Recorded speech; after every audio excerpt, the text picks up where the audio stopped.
Pero las variantes hace que dejes de ser previsible, y las variantes hace que el rival no sepa nunca a qué atenerse cuando juega contra nosotros, y eso es lo que buscamos, no solo en la posición del pivote, en la posición de interiores, posición de extremos, posición de punta, laterales.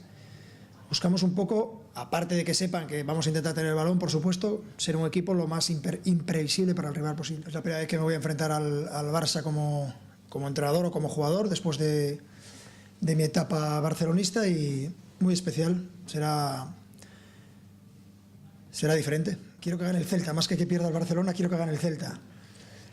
Y no deja de ser especial porque todavía hay compañeros que juegan, que fueron compañeros míos, y es un club al que sabéis que le tengo un cariño muy especial. Con lo cual, en ese sentido sí que será un partido diferente y especial, pero estamos hablando de fútbol profesional y mi gran objetivo es que gane el Celta el partido de mañana. Veremos si somos capaces de estar en disposición, al menos de poder hacerlo y de plantar guerra. Independientemente de lo que suceda en el partido, es evidente que para tener alguna opción de ganar este partido tenemos que contar con que ellos no tengan un buen día, que tengan un día espeso, y que nosotros podamos dar una de las mejores versiones.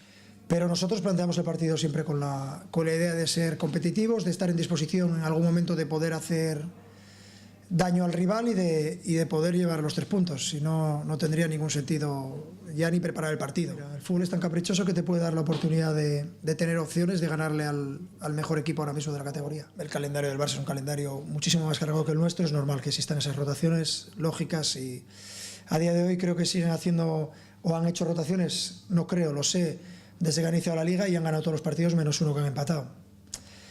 Es lógico, ellos miran su calendario, y lo que está claro es que el Barça va a seguir jugando de la misma manera. Creo que es una de las identidades y de las cosas que le hacen grande a este equipo, y es muy bonito para nosotros. Es un reto más que atractivo poder afrontar a uno de los mejores equipos del mundo, por no decir el mejor. Bendita flojedad, madre mía, flojo. Un jugador que ha marcado el año pasado 60 y pico goles, y este año sigue unos números bestiales. Messi ha demostrado y sigue demostrando que es el mejor jugador para mí. Antes de empezar, firmar el empate, no salgo ni a balaídos. Pero ya luego puede ser un grandísimo resultado. De hecho, solo lo ha conseguido Osasuna, pero de mano vamos a intentar afrontar el partido aprovechando nuestras opciones, las que tengamos, e intentando que el rival no nos machaque.